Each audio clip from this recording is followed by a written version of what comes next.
Selamat pagi, salam sejahtera untuk kita semua.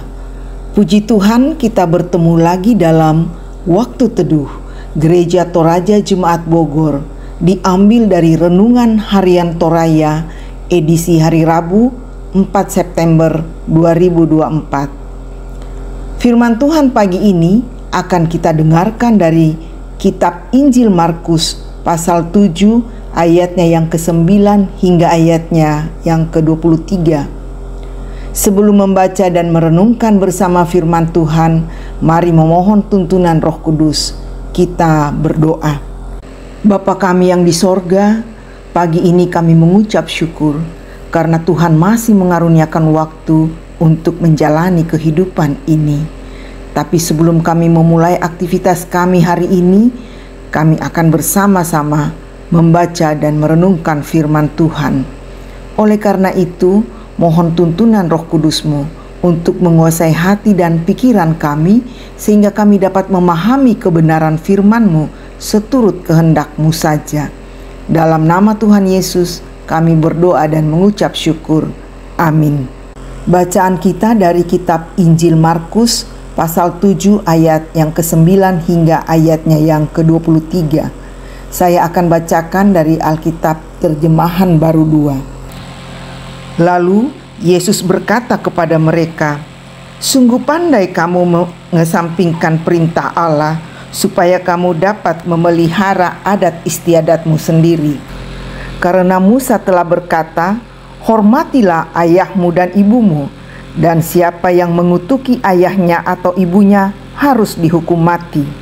Namun kamu berkata, kalau seseorang berkata kepada ayahnya atau ibunya, segala bantuan yang seharusnya engkau terima dariku adalah kurban, yaitu persembahan kepada Allah, maka kamu tidak membiarkannya lagi berbuat sesuatu pun untuk ayahnya atau ibunya. Jadi firman Allah kamu nyatakan tidak berlaku demi adat istiadat yang kamu teruskan itu. Banyak lagi hal lain seperti itu yang kamu lakukan." Lalu Yesus memanggil lagi orang banyak dan berkata kepada mereka, "Kamu semua dengarkanlah aku dan pahamilah. Tidak ada sesuatu pun dari luar seseorang yang masuk ke dalam dirinya dapat menajiskannya, melainkan hal-hal yang keluar dari dalam diri seseorang itulah yang menajiskannya. Siapa yang mempunyai telinga untuk mendengar, hendaklah ia mendengar." Sesudah ia masuk ke sebuah rumah, meninggalkan orang banyak. Murid-muridnya bertanya kepadanya tentang perumpamaan itu. Lalu jawabnya, "Apakah kamu juga tidak paham? Tidak tahukah kamu bahwa segala sesuatu dari luar yang masuk ke dalam diri seseorang tidak dapat menajiskannya, karena tidak masuk di dalam hati, melainkan ke dalam perutnya, lalu keluar ke jamban. Dengan demikian ia menyatakan semua halal." Katanya lagi, "Apa yang keluar dari seseorang, itulah yang menajiskannya.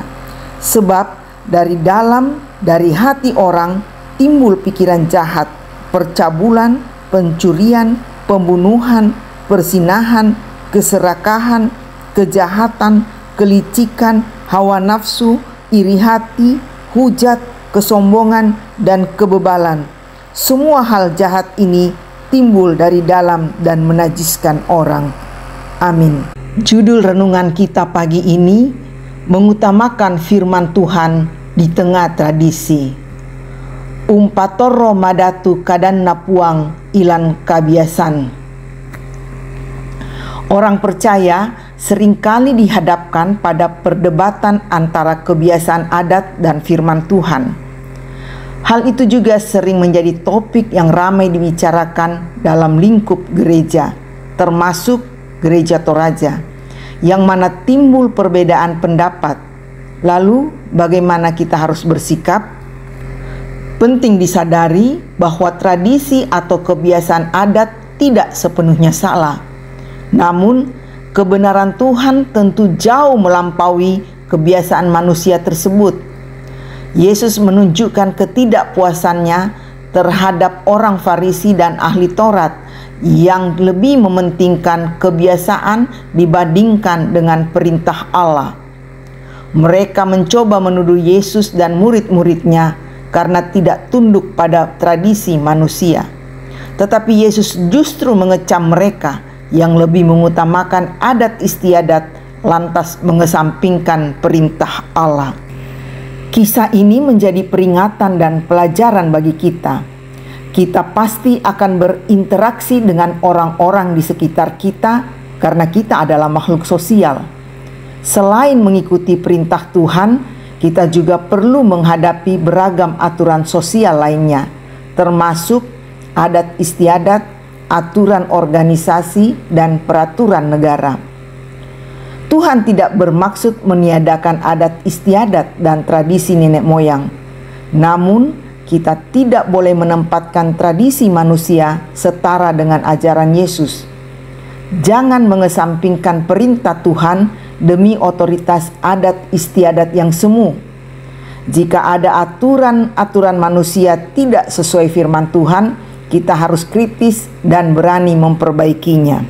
Hendaklah kita menjadikan firman Tuhan sebagai landasan utama dalam tiap keputusan dan tindakan, sambil tetap menghormati tradisi yang sejalan dengan ajarannya. Dengan demikian, kita dapat hidup sesuai kehendak Tuhan dan menjadi saksi bagi kasih-Nya di tengah dunia. Amin. Mari kita berdoa. Tuhan Bapa dalam surga, terima kasih untuk firman yang sudah kami dengarkan, yang mengingatkan kami untuk menjadikan firman Tuhan sebagai landasan utama dalam setiap keputusan dan tindakan kami. Kami berdoa untuk berbagai pergumulan hidup yang dihadapi oleh jemaat Tuhan, apakah itu masalah kesehatan, pekerjaan, finansial, rumah tangga, atau apapun juga. Tuhan berikan kekuatan dan jalan keluar untuk setiap pergumulan jemaat-Mu. Biarlah melalui berbagai pergumulan tersebut, hubungan dengan Tuhan makin intim, dan kami tidak mencari kekuatan dan perlindungan lain selain kepada Tuhan. Untuk jemaat yang bersuka cita karena berbagai alasan, Tuhan sempurnakan sukacita mereka, dan segala ungkapan syukur dipanjatkan ke hadirat Tuhan. Pimpin kami sepanjang hari ini dan hari selanjutnya. Biarlah kami selalu melakukan hal yang menyenangkan hati Tuhan. Jauhkan daripada kami melakukan hal-hal yang tidak berkenan di hadirat-Mu. Dalam nama Tuhan Yesus, kami berdoa dan mengucap syukur. Amin. Demikianlah waktu teduh pagi ini. Tuhan Yesus memberkati. Selamat beraktivitas.